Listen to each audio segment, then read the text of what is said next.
Well, hello, everyone. Welcome back to the Hope Matrix. I have taken or had taken a bit of a break, but I am back now. We have been developing so much programming around hope. It's super exciting.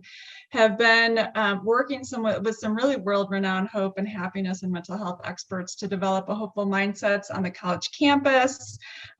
We turned the 5 keys to hope into a shine kind of acronym standing for stress skills, happiness habits, inspired actions, nourishing network, and eliminating challenges.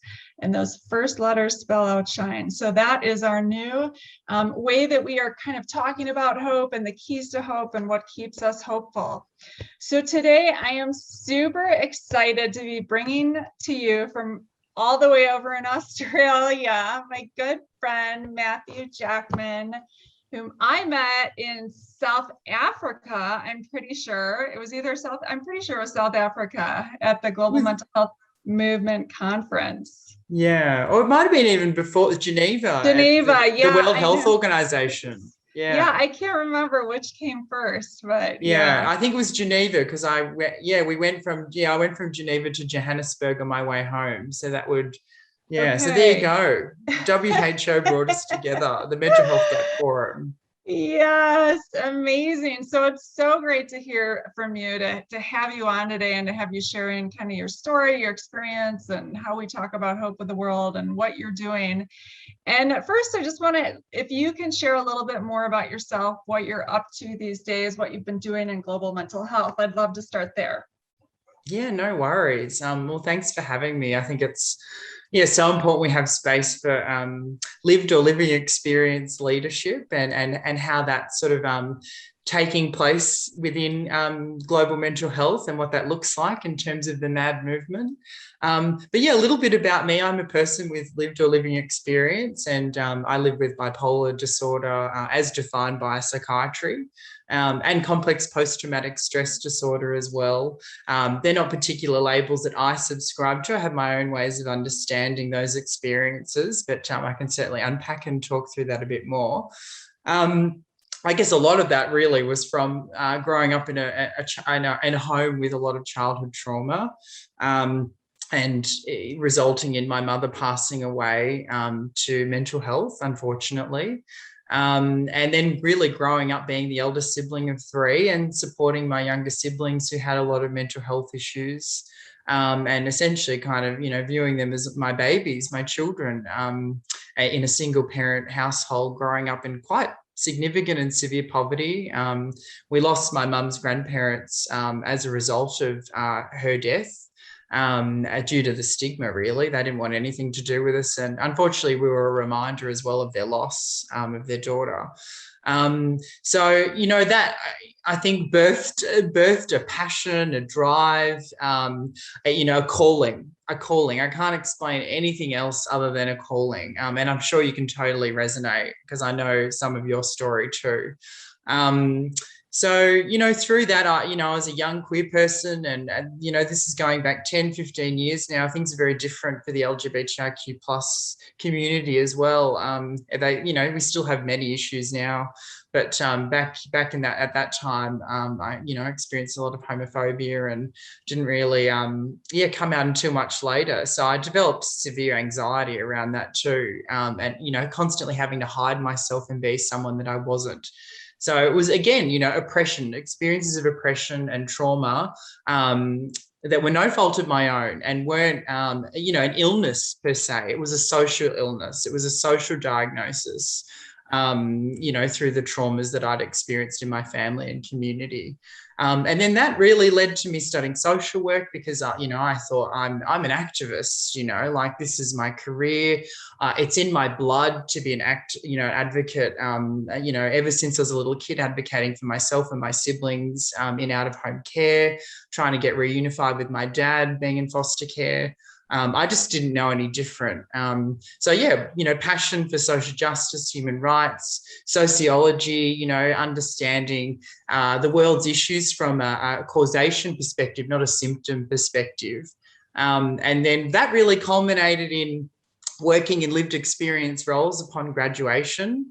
So I worked in sort of consultancy roles in modern day asylums, really, in the prison system and in forensic mental health, as a kind of lived experience consultant, where I'd, help to facilitate advisory groups of patients to raise issues to management and executive around how hospitals and prisons could change and be more aligned to the needs of the patients at the facilities that I was working in. And yeah, I dipped in and out of social work roles and government jobs and got very bored and tired of being a public servant or civil servant very quickly, and moved into academia, where I became a lived experience educator and researcher, on and off for the past probably 3 years. So that's been my professional career. And then alongside of that, where we met, and I've probably been doing this work for, probably around that time, 3-4 years, is lived experience leadership in the global mental health space. And that's involved so many different things, like representing the Western Pacific region on the Global Mental Health Peer Network, being a young leader with the Global Shapers in the World Economic Forum, where I've had the privilege of entering spaces with yourself at, the World Health Organization and the Global Mental Health Ministerial Summit.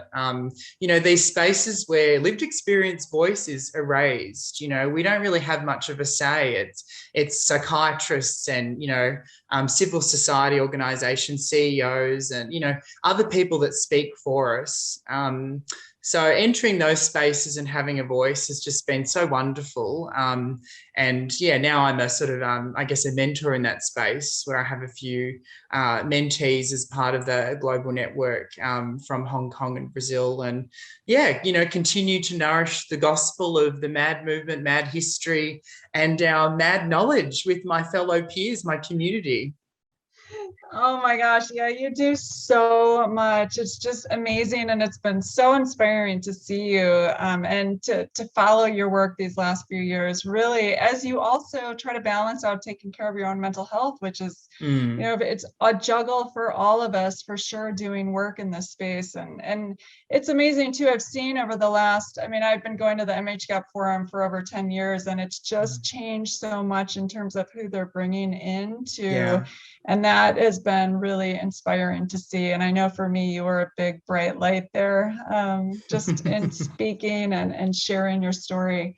So, and you were talking to me earlier about the MAD school or the MAD program. Can you share a little bit more about that? Yeah, I'm so glad that you asked, because, there's this, this discipline. I guess there's a concept in research, and I'll kind of break it down for people, but, epistemology is sort of how we construct and privilege certain knowledge. We privilege and value biomedicine a lot more than we do, Indigenous knowledge, sociology. There's sort of a hierarchy, right? And lived experience, of course, is down the bottom. MAD Studies challenges that and flips it on its head. And really brings together the MAD movement, which is made up of lots of different movements, whether anti-psychiatry, critical psychiatry, consumer movements, service user movements. There's lots of different flavors, like in any movement. There's a real spectrum, and it really brings together our history, of institutionalization, the oppression of people that have been deemed mad, and brings together those people in a collective, in a movement, into sort of an academic discipline, really. Much like, gender studies and queer studies, MAD studies reclaims our own lived experience knowledge that we've co-constructed through our movement, which is predominantly around, the importance of human rights, social justice, intersectionality, privileging lived experience perspective. And then it offers solutions for how the world could look, more peer-orientated services, more collective and community approaches rather than individualistic diagnostic processes. So it really challenges the notion of the DSM, the ICD, as really tools that don't really scientifically work or are proven, and says, that's all well and good, but we actually have different ways and solutions and options, like the power threat meaning framework, of viewing people's experiences from a less pathologizing lens, because most people's distress and vulnerability isn't a biochemical brain imbalance. That's a farce. That's a historical myth. There is some biological issue in mental health, but it's a tiny slither of what we've been told by the system and by big pharmaceutical companies. Predominantly, most of our distress is located in unjust systems, oppressive systems, as I talked before from my own experience. Homophobia and how that impacted my anxiety is not an illness of myself and my brain. It's a social issue. So I use that just as a little example. But Mad Studies brings it all together and creates an academic discipline while still being a movement. So it's both within academia, but it's still a movement both in and out. Got it. Yep. Yeah, and absolutely. I mean, I think mental health, there's the biology and there's the behavior and there's the the community. There are so many different aspects that play a role. So putting the blame on any one thing is just, I feel so archaic. It's really a system. And I find it interesting. Hopelessness is very high in the LGBTQ community, and hopelessness is the consequence of discrimination and oppression. So we know that. And hopelessness is both a feeling of despair. So you feel emotionally awful. So there's an emotional component, and then there's a motivational. So you feel helpless, like you can't do anything about it. Yeah. And so it's no wonder to me, my framework is, how do you get from hopelessness to hope? And because we know if you don't make that transition, as an individual, we go into anxiety, depression, suicidal ideations, kind of. And for me, I was frustrated because I knew that I couldn't change a lot of what was going on around me, especially as a child growing up. I didn't have a lot of control. And so I was figuring out how to use that despair to inform me of what I was passionate about and what I wanted to kind of do to change the world, I think. And it seems like you're taking some of that fuel and using that as well for yourself and to drive change forward in society. Yeah, well, I guess to me, hope is a big part of recovery, isn't it? And for me, my recovery is transformative in that I'm turning all that has caused me shame in my life, poverty, trauma, complex grief, people that have left me and abandoned me in my own family and community. I'm mobilizing and utilizing that and flipping it on its head and really forging a lifelong mission out of that, to feel proud, and to use story, that's hope to me. And, my brother and sister are really quite, debilitated by their mental health and psychosocial diversability. So, I recognize the challenges on the ground for our community. I feel, I don't know what's happened. It's a miracle, where I've ended up, but I think a lot of it's probably to do with, a deep drive and a spirituality. I live in my mother's shoes, and that gives me hope too, living the life that she didn't get to live in reality and in my present. Is my mission, Yeah. We talk about one of the first keys being stress skills. So identifying and kind of managing our stress response, which includes a lot of those emotions like anger and frustration and like rage at the system and sadness and grief and kind of all of that. How are you able to manage your emotions, or did you run from them a lot, or do you dive into them, or what's your... Yeah, well, I mean, it's like life, isn't it? It's dynamic and it depends on the time and the people that are around you and the situations that you're in. And my goodness, I ran away from them for 20 years. And that led me to being institutionalized for almost a year of my life on and off in psychiatric facilities. So, running away, anxiety, fear, whatever you want to call it, led to me suicidally ideating and wanting to end my life. There's only so far you can run before you need to address what's going on. And fortunately for me, I'm able to now engage, not with all the emotion, because sometimes we just don't have that internal coping deal with some of the pain and suffering and shame that we've gone through. And as I've mentioned, I've been through some shit, as we all have, but some of that I'm not ready to even address, and that could be a lifelong process for me, and I'm okay with that. But, I have the privilege of engaging with, an occupational psychotherapist, who really helps me to understand and really name emotions that come up. I think that's really important in being able to take some of the distress away from those traumatic memories in naming them and externalizing them. And I think as well, externally, just relationally, having really good, strong, deep relationships with people is always such a great protective factor in regulating, those stress responses and moods that fluctuate. And of course, a lot of my whatever you want to call it, bipolar, I just call it, fluctuating mood states, or to me, it's a gift.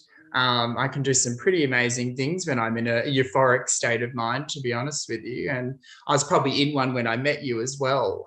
So, hence traveling the world. So I think it's just, about having the space and support with others to help you regulate too. You're not in it alone. Yeah. So what would you say to someone that's been diagnosed with bipolar disorder that's trying to manage? I mean, the emotions are, and that was my big, it's like I couldn't handle the emotions, just sitting. What would you say to someone? What are things that have helped you, or is it anything specific you can suggest? No, definitely. I mean, things that have worked for me, my goal and aim in psychotherapy, my psychotherapist says, Matthew, my goal for you is to avoid psychiatry, because I accept that I need medication if I'm in a state where I can't control things anymore. As you mentioned, like I'm certainly not anti-medication. I just know that there's so many more alternatives and least restrictive options to get to before I need lithium.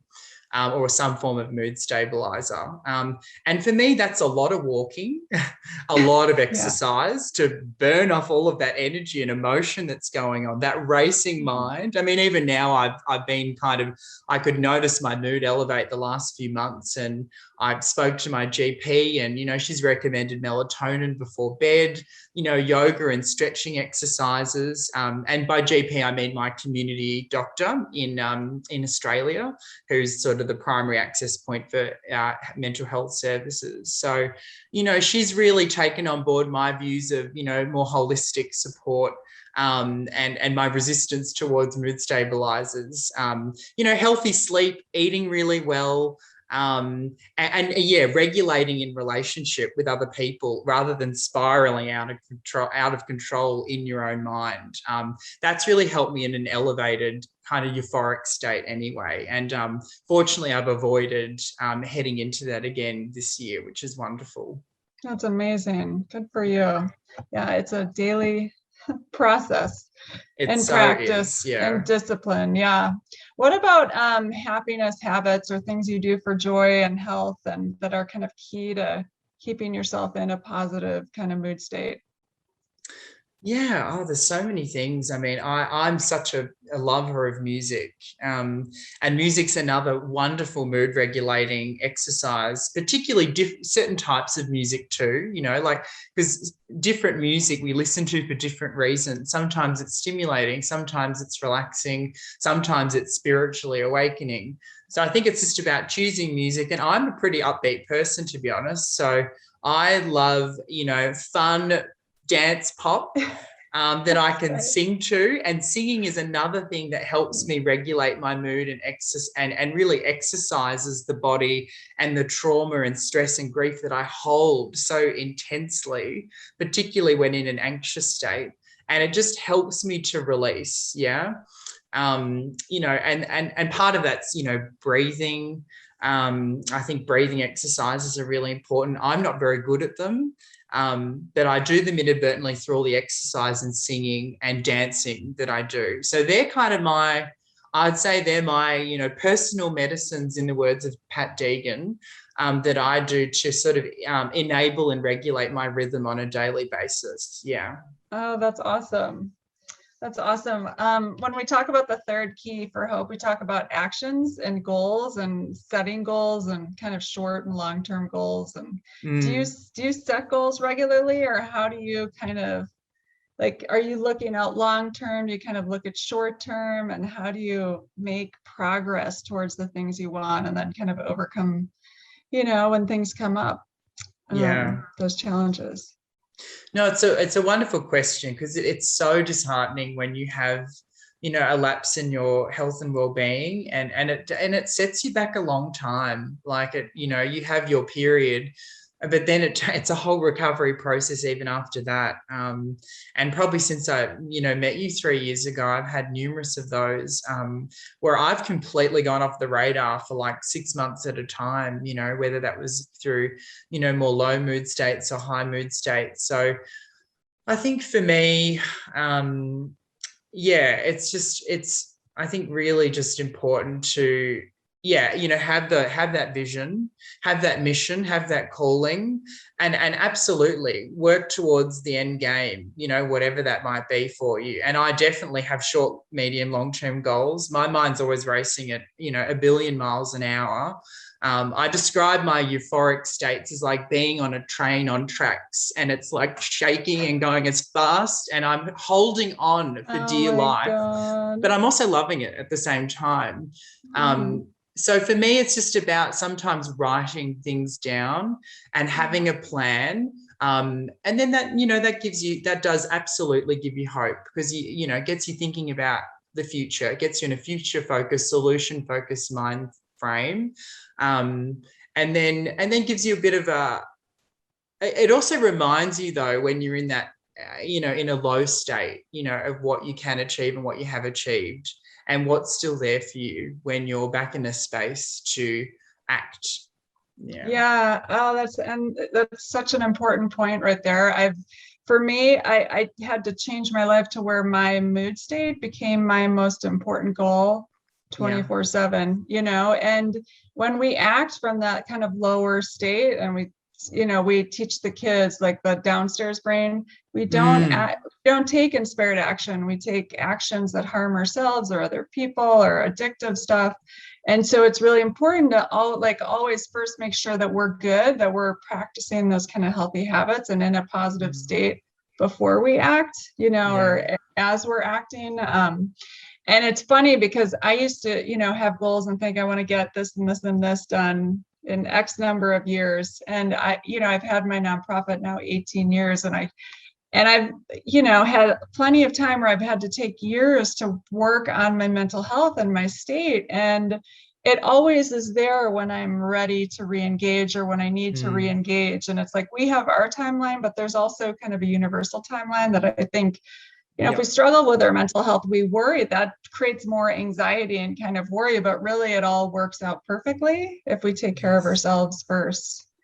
Absolutely. And we all have our own worldview and values about, things happening for a reason, or, the connecting of dots, and you're an absolute global superstar and powerhouse in the space. And like to hear you have that wisdom, that 20 years of lived experience on top of mine, gives me hope to know that sometimes I think I get really overwhelmed. I think, oh my goodness, I've just had 9 months taken away from my life because of, having had ECT last year and the recovery process it took. But then I think I have a whole lifetime ahead of me to re-engage, and all that experience in recovery is so invaluable. Like, it's all part of the work, So I completely resonate with what you're saying.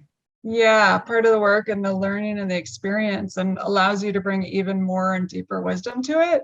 Absolutely. And then you'll meet one person that will change everything and like catapult you forward 5 years, So it's like, yes, I think the world works like that if we really prioritize our mental health and take care of it, even as, advocates and people that are out there trying to support those and provide solutions, So yeah, I'm glad to hear that you took the time and space and did prioritize that. I see a lot of people in mental health not prioritizing their own mental health, and and it's amazing that for those that do that. So that's awesome.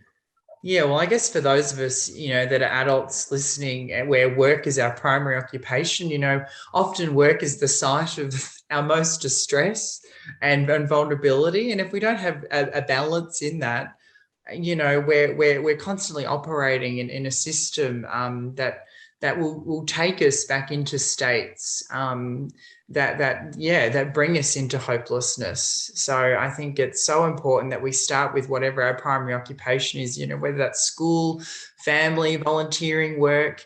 What do we do with our predominant time during the week? And start with ensuring that system is balanced. Absolutely. Yeah, for sure. The fourth key that we talk about are nourishing kind of networks. And I look at your system, and you had so many challenges growing up. How did you kind of create those networks or keep yourself connected to others? Were there people that were important to you? I mean, you helped so many and took care of your brother and sister. And I wonder how you got support. Yeah, well, it's almost socially engineered to be a caregiver, growing up with my experience. Like, that's all I knew. That's what I was trained to do, was to be a caregiver and an advocate. Like, I've been that since I was 3 or 4, really, where my mum had her first period of postnatal, suicidal depression. But oh, goodness, yeah, I mean, I have a best friend, Sam, who I can only describe as an angel in my life, and he's my biggest supporter. He's my coach. He's my he's my lover. He's everything to me. He's like the brother. He's like another brother that I've never had. And that you hear it a lot. You don't need 10 billion friends, to make you happy and hopeful. You need deep, connected relationships that keep you sustained. And Sam is just such a big part of my life. I need co-conspirators in the work that I do. I need partners and collaborators. I guess the other part of it too is community. That's why I'm so involved in the lived experience leadership community, the MAD community. I grew up a very isolated child. I never felt like I had any friends. I always felt displaced, dislocated. I didn't have any sense of identity. So for me, community is something that I really valued, hence why I really, I guess, invest so much in the international community, because it gives so much to me as a human being. That is amazing. What can we do to be better supporters? And I think people in community for those with lived experience. Yeah, great question. Listen. I think listen, be kind. Come to someone experiencing vulnerability and distress with compassion, with an openness, with a curiosity. We talk about a lot of these concepts in peer support and peer work. Have hope, hold hope. Sometimes that's the most important thing, is someone there to remind you of the amazing human being you are, because we are all amazing in our own way. And sometimes we need that encouragement, that validation so desperately when we are down and out. And we don't see that anymore for ourselves, where our brain, oh my goodness, those times where you feel like your brain is a prison and you can't get out of bed, you're peeing in a water bottle because you can't even leave your room, that's when you need someone there, to come with dignity and to come with hope. Yeah, that's beautiful. I think the last thing we talk about is just challenges to hope. And a lot of those revolve around thinking and our rumination and our worry and kind of all of that. What are things that you've kind of dealt with internalizing failure as a person that's, with lived experience? Do you have specific, I would think when you get in euphoria, your brain, like you said, your brain is just going, how do you ride the train? How do you manage that? Yeah, well, I mean, that's still an evolving journey for me, I think. And I'm only just starting to harness the gift in it, because it is a gift. And I certainly don't view it as, an illness, because it's not. I mean, it's incredible sometimes. And, we live in a pretty, to use the term in that derogatory way, like we live in a pretty mad, insane world. And I think we've just responded to that. And for me, I feel my most sane sometimes in those states. I feel so clear. I can see the issues of the world and I have the most incredible ideas. So sometimes riding the train is really through, documenting that process, sharing that journey with other people. It's writing for me, or it's voice memoing on my phone when I go for those, 2-hour walks in the morning or at night, just so that I'm getting that stream of consciousness out. I think that that's such an important reflective process in our own personal growth and development, is documenting our experience and being able to, I guess, critically reflect on that and build as a human being. Absolutely. Yeah. And I think coming out of compassion and love, and like you said, it's not we think of it as a diagnosis in such a, clinical and negative. And it's like, it took me so long to find the beauty in all of, I've been diagnosed with many different things, and, and I'm like, what is it? What's the essence of that? And then what are the positive attributes that I can take from that I can really use to harness? Because as you said, it can bring creative, so much creativity and brilliance and problem solving and solutions and kind of all of these things. But we have to first look at ourselves in a loving and compassionate way and stop, just kind of pushing all the things down with shame. And that just, creates so much unnecessary pain in this world, for sure. Yeah, well, we start with the relationship to ourselves, don't we? But we're completely molded and shaped by our environment and our upbringing, our parents, our caregivers, our school, our employer, so a lot of it is about, an individual focus on working with the relationship you have to yourself. But a lot of it is also about connecting with others, connecting with those social structures that maybe have, oppressed you in some form or another, and working with movements and community to liberate yourself. That's transformative recovery. And to be, non-diagnostic is not to take away the suffering and vulnerability and distress that we all experience. I certainly don't view everything that I've been through as a gift. I would happily not, have been institutionalized for the periods of time that I have.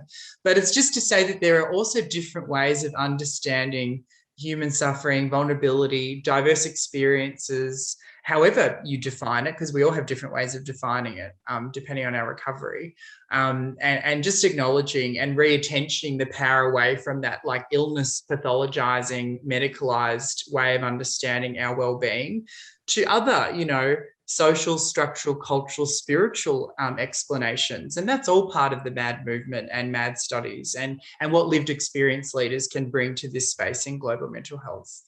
That's amazing. That's so great. Well, I'm so glad you're in this space and doing this work. Is there anything else you want to share with our listeners, just about what you're passionate about or things that you're up to, or just any things we didn't cover? Yeah, no, I'd appreciate that. There's a little bit happening now that I've sort of become activated in the space again. I'm so excited to be connecting, with my community, particularly the MAD studies community. But I'm sort of using the platform of being awarded the National Mental Health Advocate in Australia award last year. And I'm sort of using that platform to, continue building on MAD studies as the discipline of knowledge for lived experience workers. I'm really keen on lived experience workforce being trained appropriately in our discipline of knowledge, and to also have all the mental health professionals be trained to some degree of, MAD history, MAD movement, MAD knowledge and skills. Much like how we have recovery-orientated practice or trauma-informed practice, I'm really big on bringing MAD-informed practice to the mental health sector.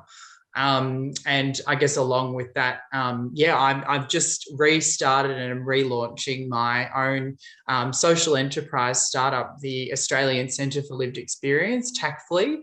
So I'm you 18 years ago. Right. And that's all, there will be awesome. different arms to that, lived experience, leadership supervision, training and consulting.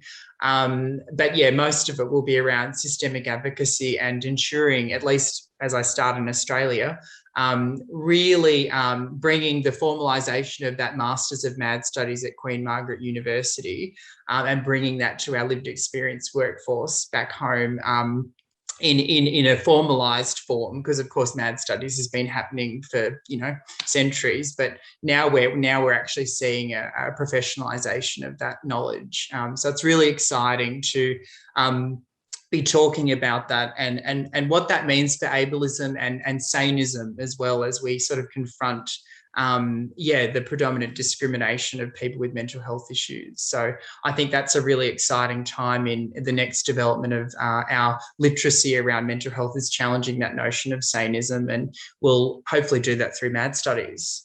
Well, that's amazing. And just to clarify for our listeners, does MAD stand for anything, or is it just the general kind of umbrella?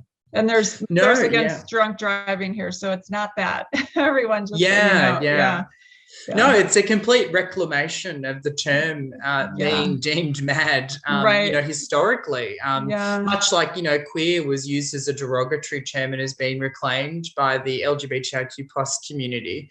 Mad is a complete reclamation and liberation of our oppression as people that have kind of been, expletive by the system. So it's a really lovely, it's such a lovely space to be in. And I couldn't be more humbled, more proud to be operating in this space. And it takes a lot of will and a lot of determination, because there's certainly not paid opportunities often in this space. So through volunteering and connecting with amazing people like yourself, hopefully this startup will give me the outside activism and agitation that I need, because if I continue as a public servant or civil servant for any longer, my head might explode. We do not want that. No. So are you launching a website, or how can people find you if they want to get involved in this? Yeah, so you can definitely follow me on LinkedIn, Matthew Jackman. The website will be launched in a few days. So it will be, www.tacfle.org. So that's the Australian Centre for Lived Experience. But really in my vision is that it's a lived experience leadership, institute really in global mental health. Particularly around, MAD studies and what that means for our community in promoting human rights and social justice and social structural determinants, to really challenging the industrial complex around biomedicalization of human suffering. Wow. Say that website again one more time for us. I feel like I'm on like a talk show. www.tacfle.org. tacfle.org. Yep, TACFLE. Yeah. TACFLE. Amazing. Well, it was so good to see you and connect with you, even virtually. I am excited for all of the work you're doing in the space and this new program. It's really, really amazing. So, and to see what unfolds from it.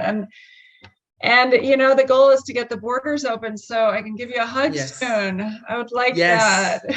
I would love that. Well, and thank you too, as I don't know if I can call you an elder or what term you might I'll take the elder. As an elder in our community, in our lived experience community, it's so important to have, we all need role models and champions to, have hope and inspiration for the work that we do every day. So, thank you for holding that torch of hope in the work that you do. It's just, your passion and enthusiasm is infectious, as is your yellow outfits. So, I'm really, inspired by your work, and I hope that to be that for others, one day. So thank you. Oh, absolutely. And you already are that for so many people. I've seen it live. So yeah, absolutely. Well, thank you so much. And thank you all of you listeners for joining us. Please share and spread this episode and Matthew's work and message around the world. We need more like him, that is for sure. So thank you so much and have a great day. Awesome. Thanks everyone. Bye listeners.